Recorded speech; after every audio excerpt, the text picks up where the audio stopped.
하나님께서 오늘 우리에게 주신 말씀은 누가복음 1장 26절에서 38절까지의 말씀입니다. 저와 여러분이 한 절씩 교독하며 읽도록 하겠습니다. 제가 먼저 26절 말씀 읽습니다.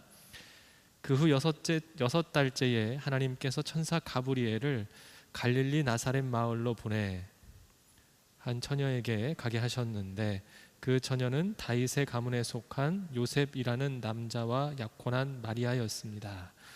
천사가 마리아에게 가서 말했습니다. 기뻐하여라, 은혜를 입은 자여, 주께서 너와 함께 하신다. 천사의 말에 마리아는 당황하며 깜짝 놀라 이게 무슨 인사인가 하고 생각했습니다. 그러자 천사가 말했습니다. 두려워하지 마라, 마리아야, 내가 하나님께 은혜를 받았다. 보아라, 내가 잉태해 아들을 낳을 것이다. 그러면 그 이름을 예수라 하여라. 그는 위대한 이가 될 것이요 지극히 높으신 분의 아들이라 불릴 것이다. 주 하나님께서 그에게 그 조상 다윗의 보좌를 주실 것이다. 그는 야곱의 집을 영원히 다스릴 것이며 그의 나라는 결코 끝나지 않을 것이다. 마리아가 천사에게 물었습니다. 처녀인 제게 어떻게 이런 일이 있겠습니까? 천사가 대답했습니다. 성령께서 내게 임하실 것이며 지극히 높으신 분의 능력이 너를 감싸주실 것이다. 그러므로 태어날 거룩한 아기는 하나님의 아들이라고 불릴 것이다. 보아라, 내 친척 엘리사벳도 그렇게 많은 나이의 아이를 가졌다. 아이를 갖지 못하는 여자라 불렸는데 임신한 지 벌써 6달째가 됐다. 하나님께는 불가능한 일이 전혀 없다. 함께 읽습니다.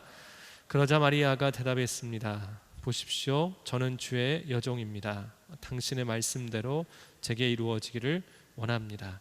그러자 천사가 마리아에게서 떠나갔습니다. 아멘. 잠시 기도하겠습니다.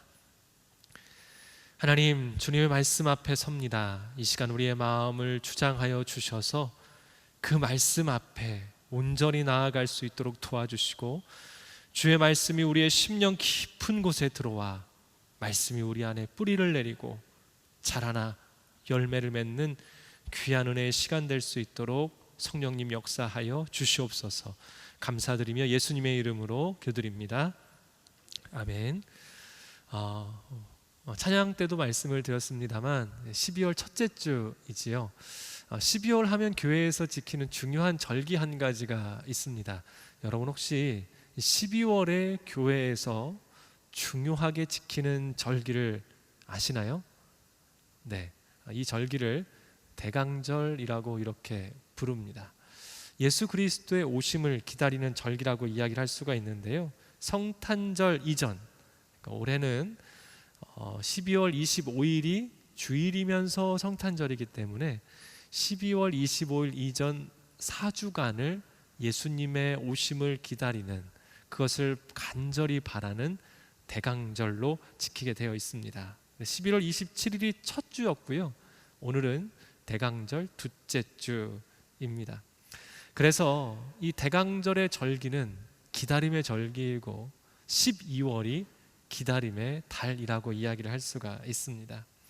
그래서 우리는 이 대강절을 맞이해서 12월 한 달 동안 이 기다림이라는 주제로 여러분들과 말씀을 나누려고 합니다. 기다림, 여러분들에게 있어서 이 기다림이라는 단어는 어떤 느낌이신가요?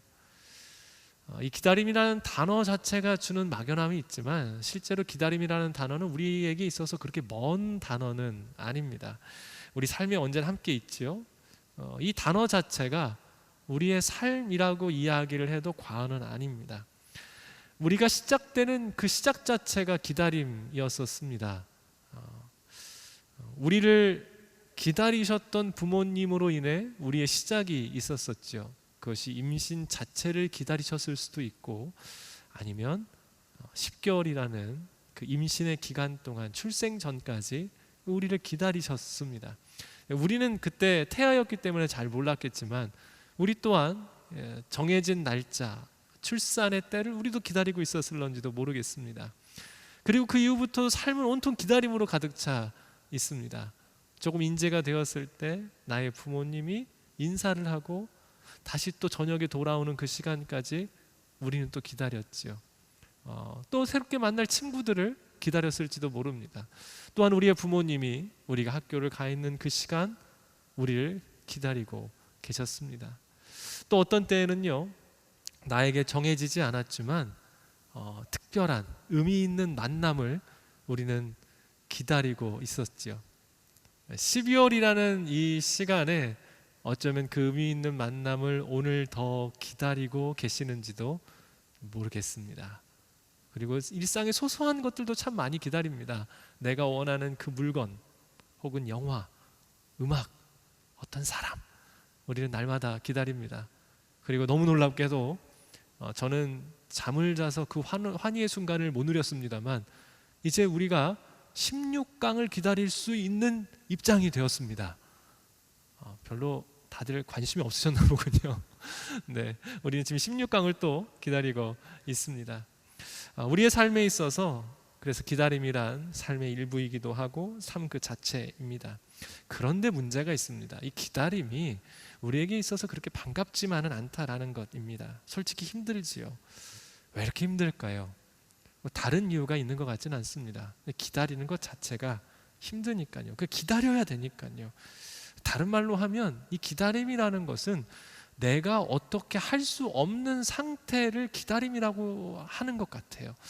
그걸 조금 어려운 말로 하면 이렇습니다. 기다림이라는 순간에 처했을 때 우리라는 사람이라는 존재는 인간 한계에 직접 맞닥뜨리게 됩니다. 이 기다림의 시간만큼은 어떻게 할 수 없거든요. 그 기다림은 반드시 기다려야 그 다음이 오거든요. 우리가 그것을 당기거나 변형시키거나 지금 이 순간 그것을 이뤄낼 만한 능력이 우리 가운데는 없어요. 그래서 기다림은 삶이기도 하고 기다림은 우리의 인생 가운데 너무 친밀한 것이기도 하지만 순간순간 내가 누구인지, 인간이라는 존재가 어떠한 존재인지에 대한 그 한계성을 날마다 부딪혀야 되기 때문에 이 기다림은 우리에게 그렇게 달갑지만은 않는 것 같습니다. 하지만 우리가 생각해야 될 또 한 가지가 있어요. 이 기다림은 포기와는 다르다는 겁니다. 이 기다림은 무기력과는 또 다른 거지요. 기다림은 여전히 포기하지 않습니다. 기다린다는 것은 내 안에 여전히 힘이 있고 그래서 소망이 있다라는 이야기입니다. 그래서 기다림이라는 시간을 통해 우리는 그 기다림이라는 모습 가운데 믿음을 확인할 때가 있어요. 그리고 그 기다림이라는 시간을 통해 사랑이 확인이 됩니다. 진실이 확인이 돼요.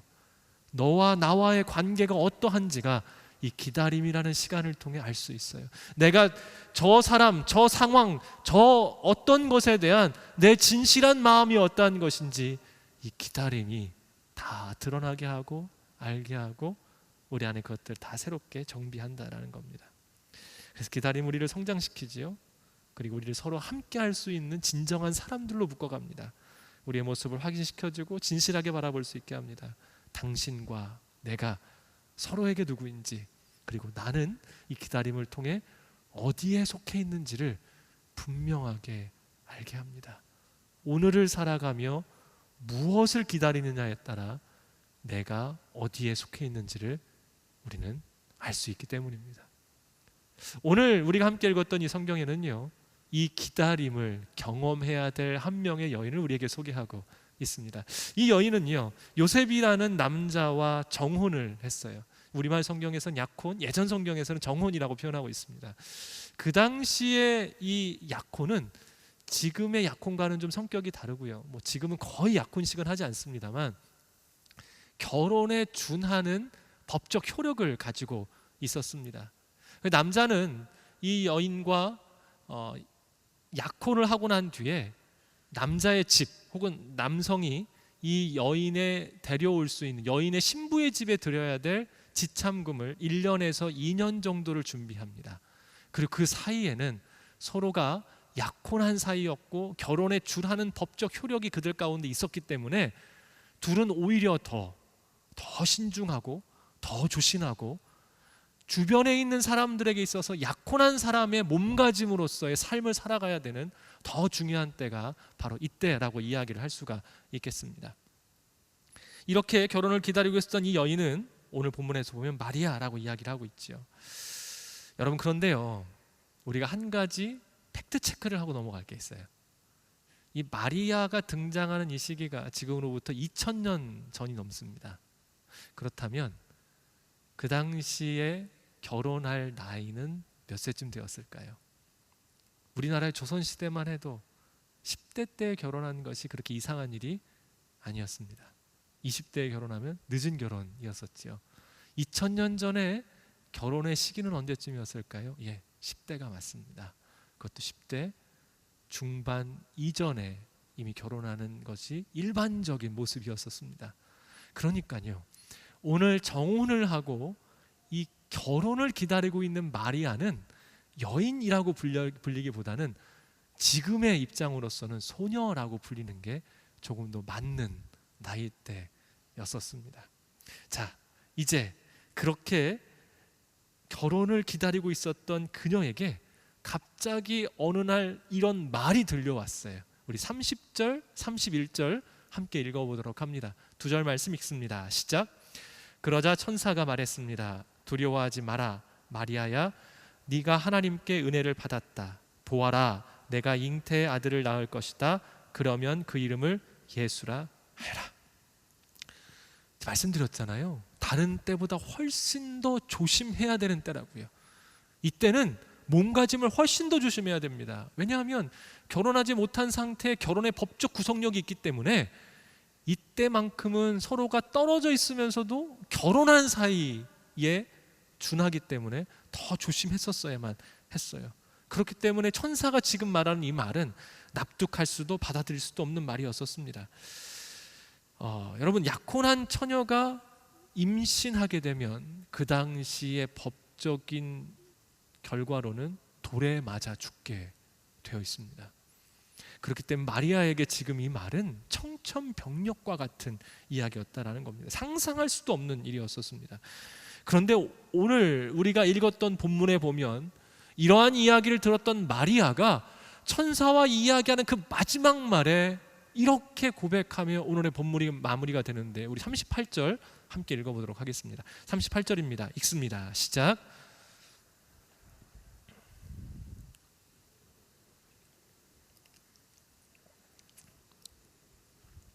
그러자 천사가 마리아에게서 떠나갔습니다. 참 놀라운 고백이죠. 어떻게 이렇게 대답할 수 있을까요? 여러분, 지금 말씀드린 대로 늦어도 10대 후반 이전에 다 결혼합니다.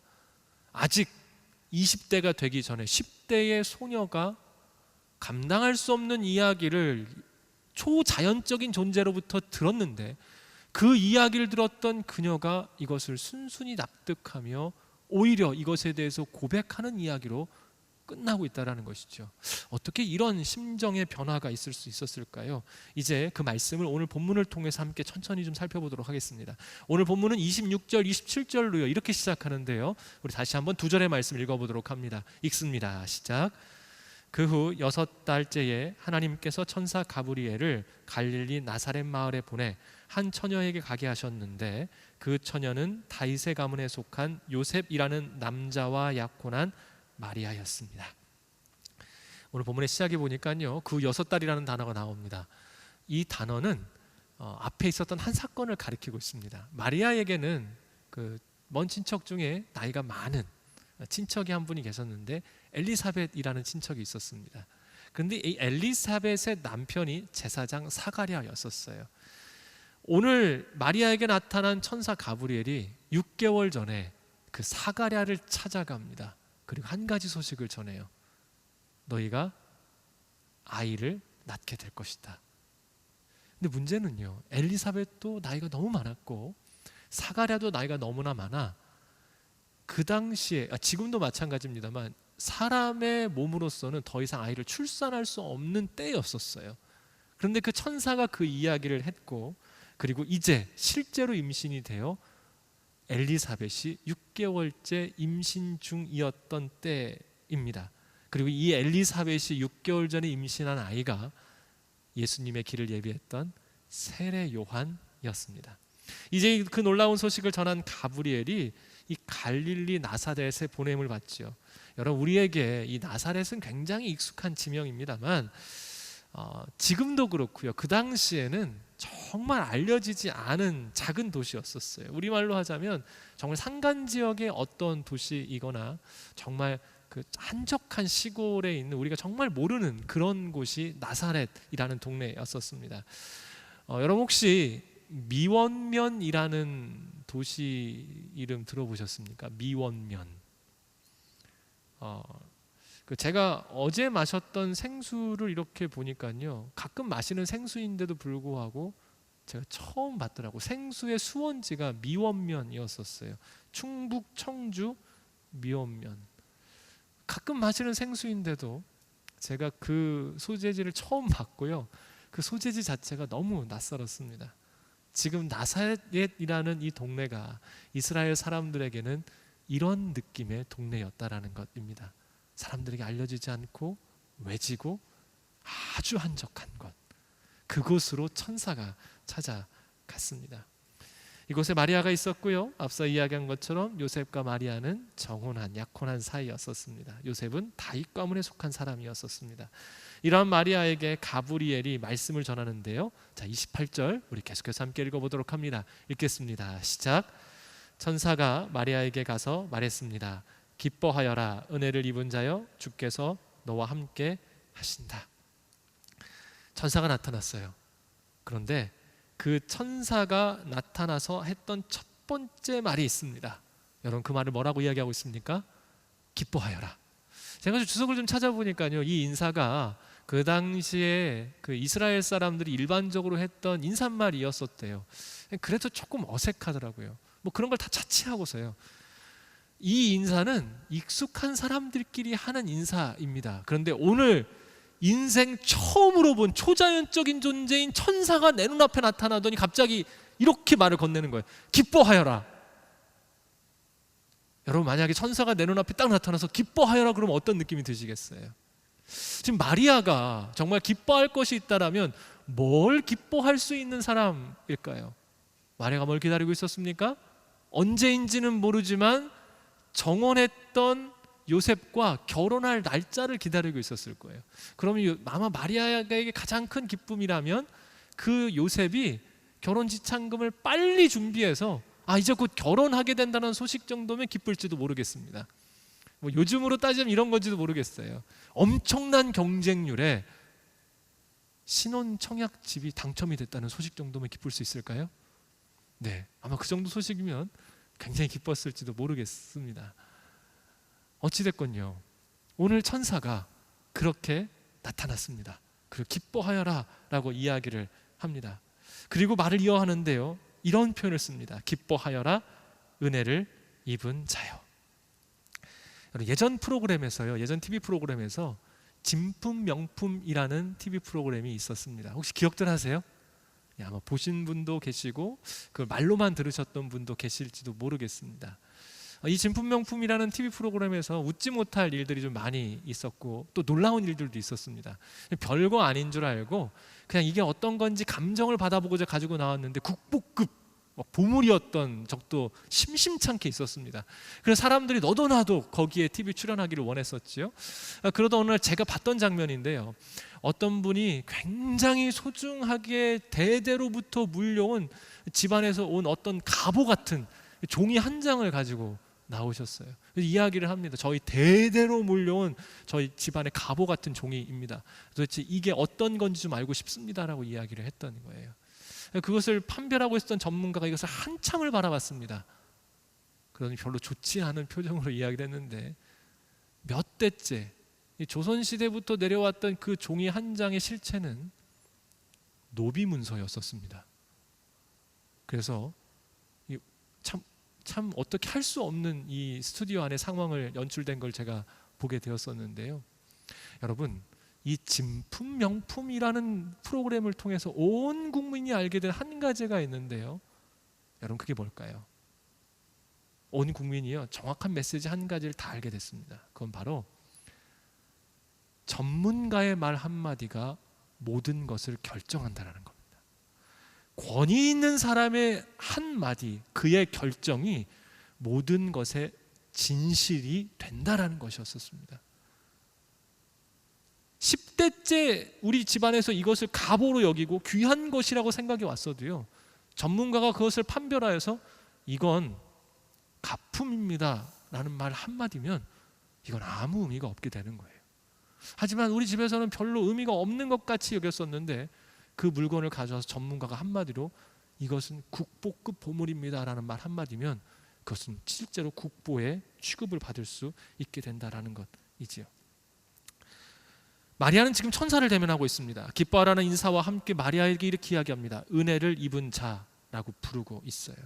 여러분, 우리는 이미 본문을 통해서 마리아가 처할 입장이 어떠한 것인지를 살펴봤습니다. 아직 10대인 이 소녀에게, 결혼을 위해 더 조심스럽게 살아가는 이 소녀에게 앞으로 접할 임신의 소식은 감당할 수 없는 이야기입니다. 앞에 말한 것처럼 이 일은 생명을 위협받는 일입니다. 그런데 천사가 그에게 찾아와서 하는 이야기가 이래요. 기뻐하여라, 은혜를 입은 자여. 여러분, 혹시 이곳에 오신 분 중에 마음을 정하고 하나님을 믿기로 했는데 더 어려운 상황을 경험한 분이 계시는지 모르겠어요. 예배를 통해 전에 경험하지 못했던 감격이 내 가운데 흘러왔어요. 그래서 하나님 잘 믿어봐야겠다라고 생각을 했는데 삶이 더 팍팍해져요. 주변의 여건들이 더 어려워지는 것이에요. 여러분, 그때 우리를 이끌어가는 생각은 무엇일까요? 우리를 뒤덮는 감정은 어떤 것입니까? 오늘 본문이 우리 가운데 이야기를 한 가지는 이렇습니다. 주변이 나에게 어떻게 이야기를 하든, 내 상황이 어떻게 흘러가든, 내 감정이 솟구쳐서 나에게 뭐라고 이야기하든 그것은 진리도 아니고 진실도 아니고 진짜가 아니라는 거예요. 여러분, 앞으로 마리아가 처할 그 상황이 마리아를 이야기해 주는 것이 아니라, 마리아가 누군지를 이야기해 주는 것이 아니라, 오늘 천사의 입을 통해 말씀하게 하시는 그 하나님의 한마디의 말씀, 무엇입니까? 그녀는 하나님께로부터 은혜를 입은 자라는 것이 마리아의 정체성이 되었다라는 겁니다. 인생의 시간 가운데서요, 주님 앞으로 나아가려고 하면 방해하는 세력들 앞에 우리가 생각해요. 나는 아닌가? 왜 이렇게 어렵지? 왜 이렇게 내 삶은 힘들지? 나는 그런 사람인가? 아니라고요. 하나님께서 우리에게 말씀해 주시는 그 말씀, 하나님께서 우리를 향해 말씀해 주시는 그 음성, 우리에게 직접적으로 들려주시는 그 음성이 진짜입니다. 사랑하는 여러분, 오늘 마리아는 어떤 사람입니까? 부정하여 사람들 몰래 임신하여 손가락질 당하고 돌에 맞아 죽을 사람이 아니라, 세상이 어떻게 보든 그것과 상관없이 하나님 그분이 그렇게 말씀하셨기에 그녀는 하나님께로부터 은혜를 받은 자, 그래서 기뻐하는 자라는 것입니다. 여러분, 이것이 왜 우리에게 의미가 있습니까? 우리가 믿는 하나님 어떠한 분이십니까? 여러분, 아멘으로 함께 할 수 있는 분 고백해 주십시오. 말씀으로 천지를 창조하신 하나님이신 줄로 믿습니다. 아멘이시죠? 예, 아직 고백을 못하신 분들도 있겠습니다만, 우리가 이 자리에 나와서 이 시간을 들여 예배를 드리는 이유는 그분이 위대하고 높은 하나님이시기 때문에 그래요. 그렇다면 그분이 말씀하시는 것은 그것이 진리가 되고 그것이 우리에게 진실이 되는 것입니다. 오늘을 살아가면서요, 세상은 우리에게 수없는 이야기들을 해요. 나의 세상적 모습을 바라보게 합니다. 상황 앞에선 나의 모습을 바라보게 해요. 하지만 여러분, 오늘 우리가 들어야 될 음성이 있다라면 이 음성입니다. 우리를 찾아오시는 주님, 우리 가운데 찾아오셔서 성령께서 하시는 주의 음성, 내가 너를 사랑한다. 너는 나의 사랑하는 아들이다. 너는 은혜를 받은 자다. 아직 상황을 모르는 마리아가 뭐라고 이제 이야기합니까? 계속해서 29절의 말씀이 이렇게 이어집니다. 우리 29절 계속해서 함께 읽어보도록 합니다. 29절입니다. 시작.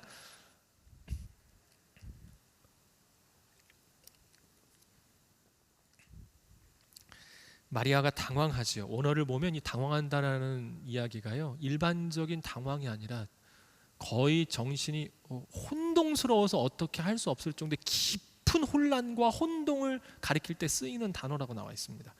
우리가 하나님을 경험할 때요, 주님 앞에 나올 때, 그래서 어쩌면 지금 마리아처럼 우리에게 특별한 하나님의 임재가 경험될 때 우리 안의 속사람이 굉장히 혼동스러울 때가 있다라는 겁니다. 나는 분명히 하나님의 은혜를 경험했는데 일상으로 돌아가 보니 내 삶이 흔들리고 있는 것 같아요. 분명히 나는 예배를 통해 주님을 바라보았고 이전에 경험하지 못했던 내 안에 충만한 무언가를 경험을 했는데 일상을 살려고 돌아가 보니까 너무 혼동스러운 거예요. 이전에 경험하지 못했던 더 큰 깊은 이 혼동이 내 가운데 차고 또 차고 있는 거예요. 여러분, 왜 이런 일이 일어나게 될까요? 실은 왜 이런 일이 일어나고 있는가를 묻는 것보다 이것은 너무나 지극히 당연한 모습입니다. 지금 마리아가 무엇을 경험하고 있습니까? 세상의 일이 아닌 하나님의 일을 경험하고 있어요. 오늘 우리가 하나님의 임재, 하나님의 은혜를 경험한다는 것은 세상의 일이 아닌 하나님의 나라가 우리 안에 임하시는 것입니다. 그동안 우리는 무엇을 통해 살아왔습니까? 세상의 가치요, 세상의 기준이요, 세상이 이야기하는 척도와 가치로 우리가 살고 있었어요. 그런데 그 안에 하나님의 은혜가 우리 가운데 부어져 하나님의 나라가 들어오기 시작합니다. 충돌이 있는 것은 당연할까요? 그렇지 않을까요? 당연합니다. 세상의 가치로부터 하나님의 나라가 임재하였으니 그 안에 혼란이 이루어지는 겁니다. 우리가 잘 아는, 모두가 다 아는 농사법이 한 가지가 있습니다. 이곳에서는 아마 농산일을 하시는 분도 계시고 그렇지 않으신 분 대다수 있겠습니다만 모두가 다 아는 한 가지가 있어요. 여러분, 농사를 시작하려면 뭐부터 해야 됩니까? 땅부터 기경해야 되죠. 기경하지 않고서는 씨앗을 파종할 수가 없어요. 그게 기본입니다. 여러분, 주님의 나라가 우리 가운데 임하기 시작할 때, 하나님의 역사가 우리 가운데 임하기 시작할 때 우리는 뭐부터 해야 그 하나님의 역사를 온전히 경험할 수 있게 되겠습니까? 내 안에 있는 옛것이 다 뒤집어 엎어져야 돼요.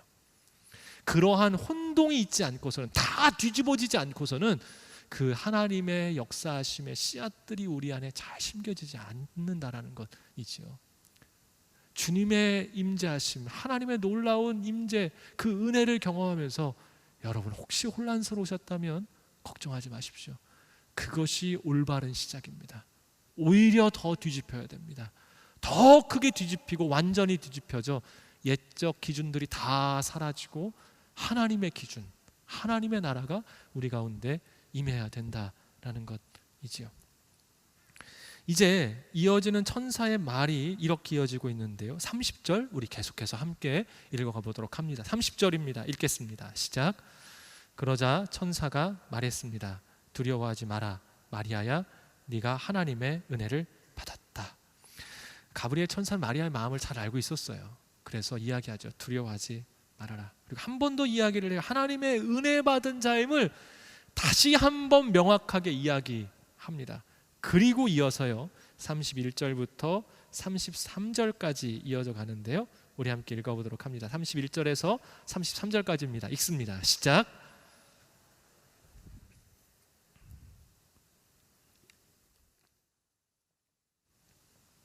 그는 위대한 이가 될 것이요 지극히 높으신 분의 아들이라 불릴 것이다. 주 하나님께서 그에게 그 조상 다윗의 보좌를 주실 것이다. 그는 야곱의 집을 영원히 다스릴 것이며 그의 나라는 결코 끝나지 않을 것이다. 요셉이 다윗 가문의 사람이라는 것은 마리아도 잘 알고 있었습니다. 그런데 천사의 말은요, 그 이상의 것을 오늘 마리아에게 이야기해주고 있었어요. 여러분, 그런데 이 말씀 교회에 조금 다니셨던 분들은 기억이 언뜻 나실 건데요, 아주 오래전에 이사야라는 선지자가 했던 말의 맥락과 너무 흡사합니다. 이사야 7장 14절에 보면 이런 말씀이 나와 있어요. 우리 함께 읽어보도록 합니다. 이사야 7장 14절입니다. 시작. 그러므로 주께서 친히 다윗 왕실의 표적을 주실 것입니다. 보십시오, 처녀가 잉태의 아들을 낳고 그를 임마누엘이라 부를 것입니다.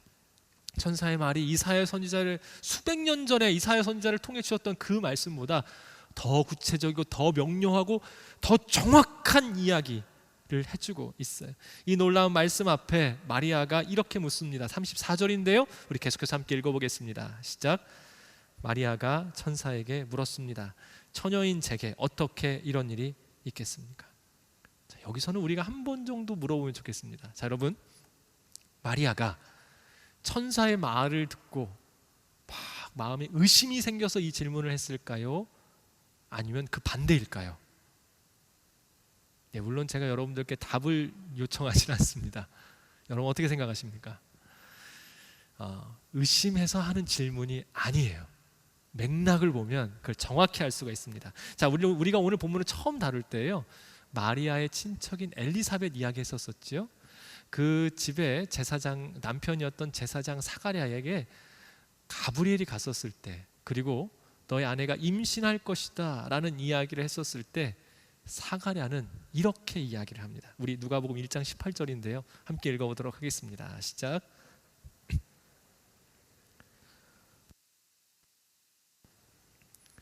저는 늙었고 제 아내도 나이가 많습니다. 여러분, 마리아는 그냥 아직 10대의 소녀이고요.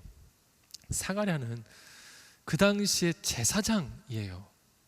그런데 그 제사장 앞에 하나님의 천사가 나타났고 사람으로서는 할 수 없는 놀라운 일을 이야기했을 때 이 스가랴가 했던 이야기가 뭡니까? 의심을 해요. 확신하겠습니까? 안 된다는 이야기를 하고 있는 중이에요. 저도 늙었고 제 아내도 늙었습니다. 그랬더니요, 이 의심 때문에 천사가 사가랴에게 한 가지 벌을 주잖아요. 네가 그 아이를 낳을 때까지 벙어리로 있을 것이다. 실제로 사가랴는 10달 동안 말을 못하고 지냈었습니다. 그런데 마리아는 어떻습니까? 여러분, 마리아의 질문을 자세히 보시면 지금 가브리엘 천사가 했던 그 이야기를 마치 지금 당장 자신에게 일어날 것처럼 물어보고 있다는 것이에요. 그래서 자신의 상식 안에서도 그냥 처녀인 자신이 아이를 임신하는 것 자체가 불가능했기 때문에, 그래서 오늘 본문에 보면 이렇게 묻고 있는 겁니다. 처녀인 제게 어떻게 이런 일이 일어나겠습니까? 만약에 마리아가 이 일이 지금 당장 일어난 일로 생각하지 않고 결혼할 후에 일어날 일로 생각했다면 이렇게 물어보지 않았을 겁니다. 이렇게 대답했겠죠. 감사합니다. 요셉과 저의 결혼 사이에 이런 축복을 주시다니 참 놀랍습니다. 너무 감사합니다. 그렇게 얘기했을 거예요. 하지만 마리아 아내는요, 천사의 말을 듣고 지금 그 안에 이 일이 나에게 지금 이루어지는구나 라는 확신이 있었어요. 그래서 이런 질문을 던졌던 겁니다. 그랬더니 이 천사 가브리엘도요, 마리아에게 이 일이 어떻게 이루어지는 것인지를 명확하게 설명해 줍니다. 우리 35절 계속해서 함께 읽어보도록 하겠습니다. 읽습니다. 시작. 천사가 대답했습니다. 성령께서 내게 임하실 것이며 지극히 높으신 분의 능력이 너를 감싸 주실 것이다. 그러므로 태어날 거룩한 아기는 하나님의 아들이라고 불릴 것이다. 성령께서 이 일을 이루신다. 하나님께서 하실 것이다. 그래서 이 아이는 하나님의 아들이라고 불릴 것이다 이야기합니다. 여러분, 여기서 가장 중요한 단어는요, 하나님의 아들이라는 단어인데요, 여러분에게 이 단어는 어떻게 다가오십니까? 제가 이 얘기를 좀 이렇게 해보겠습니다. 예를 들어볼게요. 개가 새끼를 낳으면 개의 새끼가 됩니다. 고양이가 새끼를 낳으면 고양이의 새끼가 됩니다. 자, 이제 사람이 자녀를 낳으면 사람의 아들, 딸이 되지요. 여쭤볼까요? 하나님의 아들이라고 한다면 여러분, 그 본체는 무엇입니까? 사람이 아니라 하나님이라는 거예요. 오늘 가브리엘이 마리아에게 명확하게 이야기한 한 가지는 하나님이 행하셔서 너를 통해 하나님 그분이 사람의 모습으로 낫게 될 것이다라는 그 놀라운 이야기를 하고 있는 중이에요. 그분이 바로 예수님이다라는 것이지요. 처녀가 아이를 낳는 일 상상할 수 없는 일입니다. 더군다나 자신이 잉태해야 될 그 자녀가 하나님이라는 사실은 감당할 수 없는 일입니다. 그래서 36절이 덧붙여져요. 제가 읽어드립니다. 보아라, 너의 친척 엘리사벳도 그렇게 많은 나이에 아이를 가졌다. 아이를 갖지 못하는 여자라 불렸는데 임신한 지 벌써 6달째가 됐다. 사람이 할 수 없는 그 일이 친척 엘리사벳에게 이루어졌음을 이야기를 하며 이 일이 하나님으로부터 이루어질 것을 명확하게 이야기하고 있어요. 그리고 마지막으로 우리 37절인데요, 힘있게 읽어봅시다. 이렇게 가브리엘이 선포합니다. 37절 함께 읽습니다. 시작. 하나님께는 불가능한 일이 전혀 없다. 한 번 더 읽겠습니다. 하나님께는 불가능한 일이 전혀 없다. 여러분, 예부터 지금까지 이 마리아의 임신에 대한 말이 참 많습니다. 여러분에게도 한번 좀 여쭤보고 싶은데요, 여러분은 솔직히 마리아의 임신을 어떻게 생각하십니까? 이곳에서는 신앙생활을 오래 하신 분도 계실 거고 열린 새신자 예배에 맞게 이제 막 신앙을 시작하셨거나 혹은 신앙이 무엇인지 알아보고자 오신 분들도 계실 것이에요. 그럼 이 질문을 바꿔서 이렇게 물어보겠습니다. 하나님께서 사람이 되시는 게 어려울까요?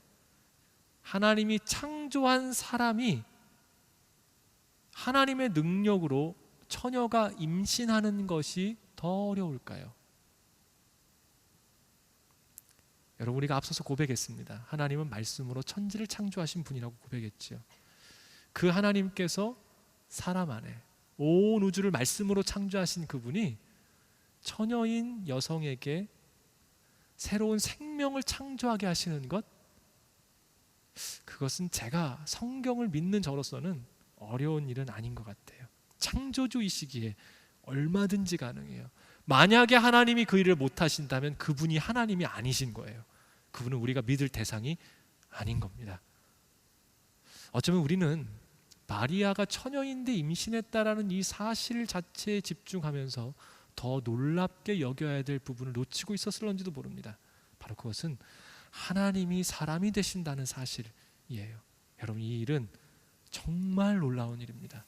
제가 이것을 설명하기 위해서요, 참 많은 강의와 설교 때 이런 질문을 던지는데요, 오늘도 한번 해보도록 하겠습니다.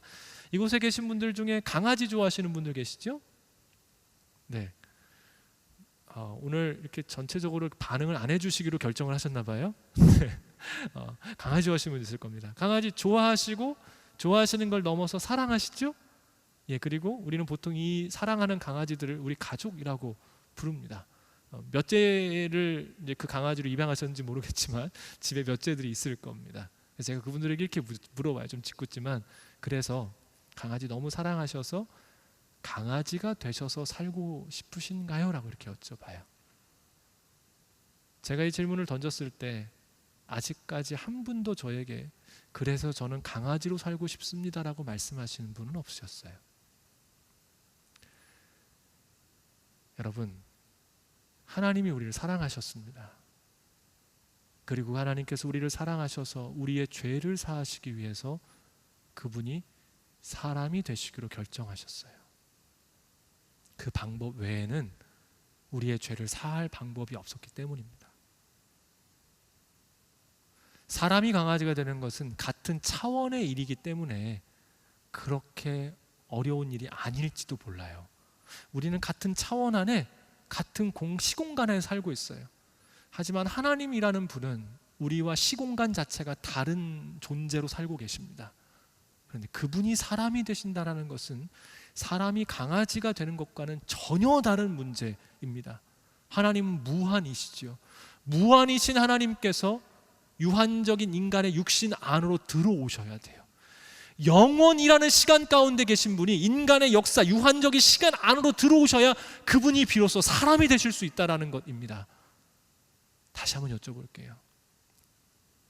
마리아라는 처녀가 하나님의 능력을 따라 생명을 잉태하는 것이 쉽겠습니까? 아니면 온 우주의 주관자이시고 무한하신 하나님이 사람의 몸을 입고 사람과 같이 되시는 것이 더 어렵겠습니까? 사랑하는 여러분, 하나님이 사람의 몸을 빌려 입고 이 땅에 오신 것이 가장 놀라운 일입니다. 마리아는 놀랍게도요, 이 모든 것을 이해하고 있었나 봐요. 천사의 인사말을 통해 먼저 내가 누구인지를 깨닫게 되었어요. 은혜 입은 자라는 그 말이 마리아의 마음 가운데 깊이 들어왔던 것 같습니다. 하나님이 천사를 보내셔서 나에게 내가 하나님의 은혜를 입은 사람이구나 라는 이 인식이 마리아를 뒤덮었던 것 같습니다. 그리고 이 천사의 여러 선포 가운데 그때 했던 한마디, 사람으로서는 할 수 없지만 하나님께서 행하신다라는 그 말이 마리아의 가슴 깊이 들어왔습니다. 지금의 상황은 자신의 생명 위태로울 수 있지만 자신 안에 하나님의 아들을 주신다는 그 말씀이 들어왔습니다. 그리고 마리아는 이 모든 것이 자신 안에 깊이 들어오자 38절의 말씀을 통해 이렇게 고백했던 겁니다. 우리 마지막으로 38절 읽고 마무리하도록 합니다. 38절입니다. 함께 읽습니다. 시작. 그러자 마리아가 대답했습니다. 보십시오, 저는 주의 여종입니다. 당신의 말씀대로 제게 이루어지기를 원합니다. 그러자 천사가 마리아에게서 떠나갔습니다. 여러분, 저를 따라서 한번 해주십시오. 저는 주의 종입니다. 한 번 더요. 저는 주의 종입니다. 자, 이것도 따라해 주십시오. 당신의 말씀대로 제게 이루어지기를 원합니다. 당신의 말씀대로 제게 이루어지기를 원합니다. 마리아는요, 내가 누구에게 속할 것인지를 결정했습니다. 여러분, 인생을 살아가면서요, 어디에 속할 것인지를 결정하는 일만큼 중요한 것은 없습니다. 우리는 그것을 믿음이라고 부르기도 합니다. 내가 오늘 무엇을 믿느냐에 따라 당신이 어디에 속하여 무엇을 기다릴지가 바뀌게 됩니다. 여러분 오늘 어디에 속해 계세요? 내가 오늘 가장 붙잡고 모든 일이 있을 때마다 생각이 나고 의지하는 그것이 내가 믿는 주체가 되고 내가 속한 그것이 되고 내가 진정으로 기다리는 대상이 될 것입니다. 마리아가 이야기합니다. 나는 주의 종입니다. 주님의 말씀이 제게 이루어지기를 원합니다. 생명이 위태로울 수 있는 그 시간, 마리아는 위협에도 불구하고 10달의 기다림을 선택하기로 했어요. 그 기다림 안에는 나를 향한 주님의 부르심에 확신이 있었고, 그리고 하나님께서 말씀하시는 그 놀라운 역사하심에 대한 이해가 들어왔어요. 그리고 마지막으로 고백한 사람으로서는 할 수 없을 때 하나님께서는 하실 수 있다라는 그 말씀이 마리아 안에 깊이 들어왔던 것입니다. 그리고 마리아가 고백합니다. 나는 이제 세상에 속하지 않고 주님께 속한 주님의 종이 되어 주님이 말씀하신 그 일을 기다리며 살아가겠습니다.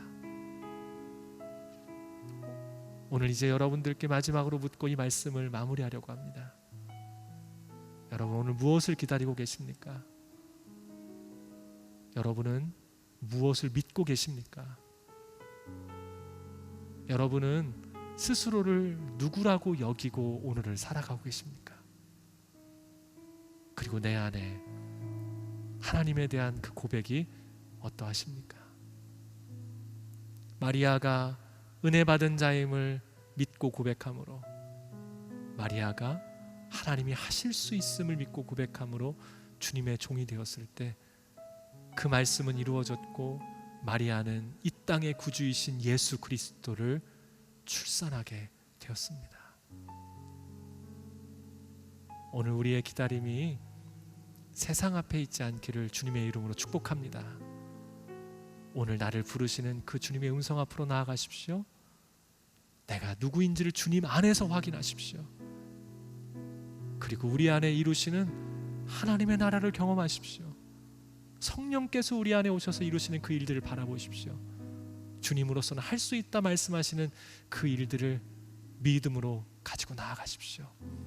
그리고 우리가 주님의 종됨을 고백하여 주님께 속하였음을 선포할 때에 우리의 기다림은 하나님의 역사, 주님의 나라, 하나님의 이루심으로 반드시 드러나게 될 줄로 믿습니다.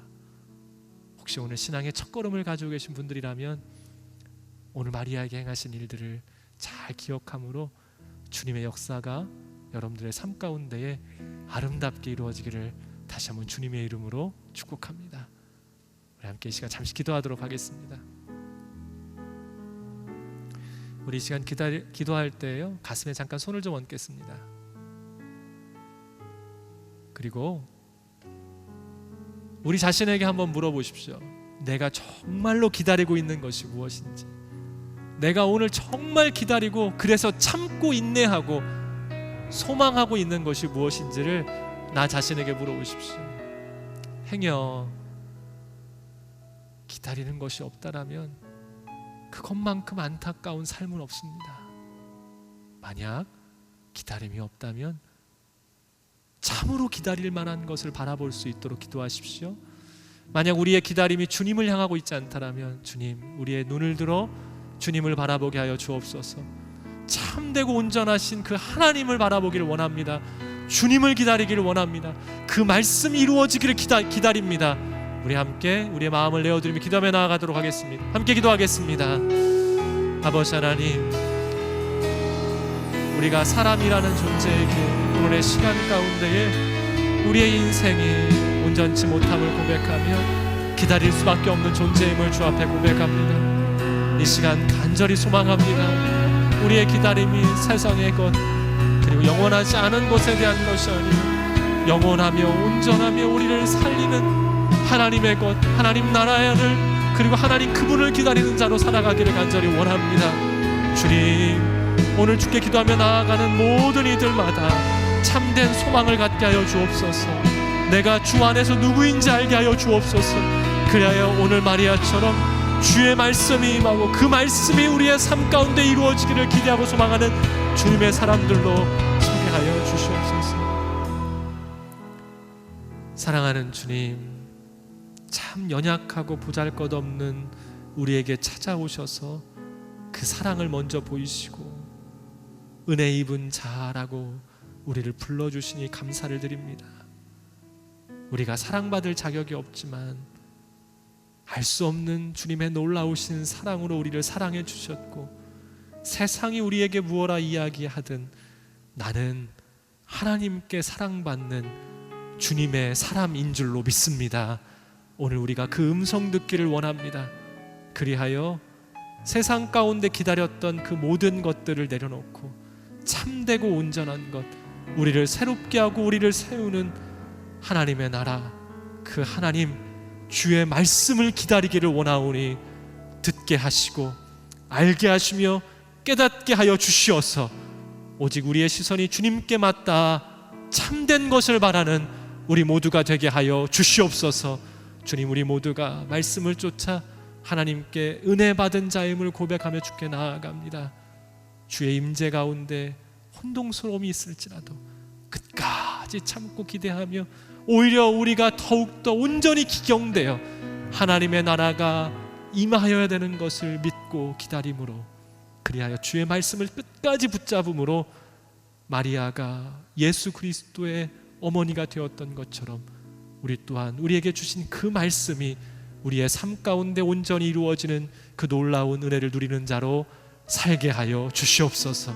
이루실 주님의 은혜에 감사드리오며 예수님의 이름으로 기도드립니다. 아멘.